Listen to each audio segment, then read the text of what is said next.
Final week of the regular season and our final regular season weekly preview presented by Cornerstone Real Estate Consultants. And Jason, Bears get another win last Friday night. It was one of those games that you never knew how it was going to go till the last 30 seconds in the ball game, and it was a great, exciting high school football game. It's like I said to Matt and you on the podcast, the ebb and flow of high school football was in full effect in the spotlight in the second half of that game. First half, Bears are down 21-13 at halftime, some big plays. Second half, they got challenged by the coaches at halftime. They answered the challenge. 163 total yards for West Branch, 11 for Durant.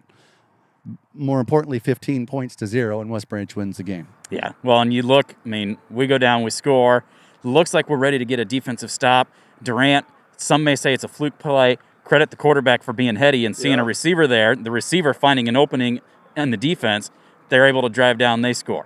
We get down, we score again. We're thinking, hey, maybe we can get a stop. All of a sudden, they hit a long pass play. We're thinking, okay, we can go down, try to regain the lead, turn it back over. They hit another big pass play. At that point, that last 5 minutes of that second quarter especially, it was just like, what is going on here? But like you say, these guys came back and just really responded to that challenge at half. It's like when you get a wound, like, how do I stop the bleeding? It just keeps happening. Things keep happening and happening and happening. I think what stopped it was the fact that the time ran out and they got to regroup. And this team, that's a young team, Stephen, is really kind of growing up and maturing on the field. I said it right before our eyes, because you could see younger teams sometimes when they get into that kind of position, you might be, but it's different. This team is showing a little bit of a spunk. Yeah, well, and that spunk helps when you're starting to see your offensive line gel and come together. And that second half especially, they just all of a sudden were running downhill. There was big running lanes. They just kept chewing it up. There's a reason that Durant only had 11 yards in the second half. It's because we just kept control of that football for most of that second half. And you talk about the yardage, the fact that last week, you and I are in this position, we're talking about all the yardage that Nolan DeLong was getting, averaging 223.3 yards through 4 games. He had less than 20 on 14 or 15 carries. Is that right? So to hold the state's leading rusher to 200 yards less than what he averages, that defense, man. They've been playing well all year, and maybe the second half may have been perhaps the 24 minutes that they've played the best all year. Well, and then just the fact that, they're able to drive down, and then the last touchdown, it was just one of those that when you watch it on film again, Gavin sells the fake to the running back well. Andy sells the fake like he's running that way. You've got the entire offensive line going. Simon even does a good job blocking down for a count, and then leaks out. Gavin rolls out, delivers a strike right in the end zone, gives us the 7-point lead at that point with 30 seconds left. That was huge to be able to go up by 1 touchdown and say, you've got 30 seconds to make one more big play here. Isn't it fun? That's football, where things set something up, like you run. You've got it sold. And then they're coming up. Someone's coming into the store to buy something they know has been on sale. Oh, nope, not there. We're going to roll out and throw it over here because we know we've got, I guess you could say, got them right where you want them. And Gavin sold that well. The offensive line absolutely played their best. Those last 6-7 minutes of that football game, I'm not ashamed to say that's by far their best effort of the year.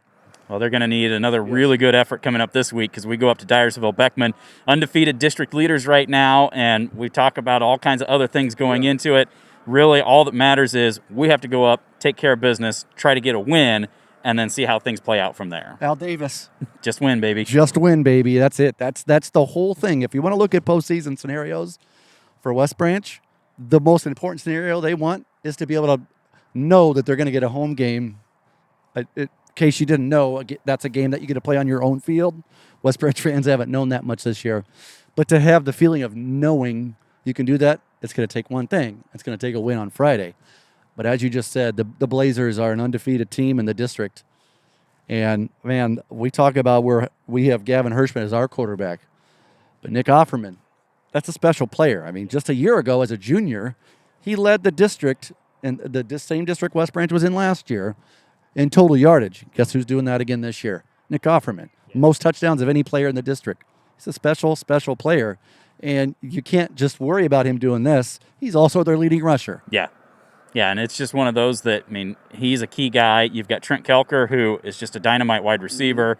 And, we said on the podcast, it's one of those where it's not one of those flashy, hey, here's this one guy that, I mean, yeah, you've got Offerman, you've got Kelker, kind of at that status, but it's more of a team. They've got 11 guys that go out there and take care of business. Yeah, you got Kelker, you got Naughton, you've got the other name. Hunergarth, the running back. I was going to let you take care of that one.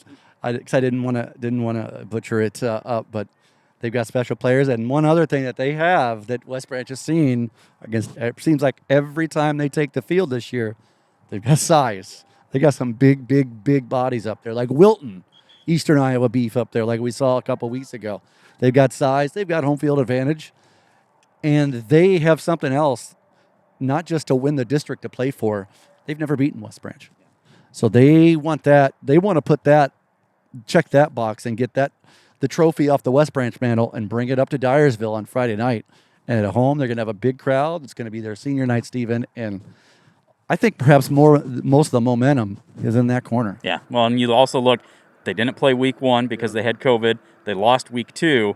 They haven't lost since then. So they're a team that figured things out after missing that couple weeks because of COVID. They're really turning it on, and they're hitting full stride here at this final week of this regular season. And no offense to other teams in the district, but I think you could say that these are right now the two teams playing the best football in the district. I know West Branch lost to a Cascade, who's tied right now with West Branch in the second half for second place in the district by win-loss record. But I think if you look over the last few weeks, I think West Branch and Dyersville Beckman, obviously, playing the best football in the district. Well, let's line them up. This is what it's for. You got a district title. You get a lot more than that for the postseason, but first things first. Yep, just win, baby. It's That's going to be right. a 7 o'clock kickoff. If you cannot make it up to Dyersville, we'll have the pregame coverage on the Bearcast coming up at 6:30. Big thank you going out to Cornerstone Real Estate Consultants, sponsoring our weekly preview right here at westbranchfootball.com.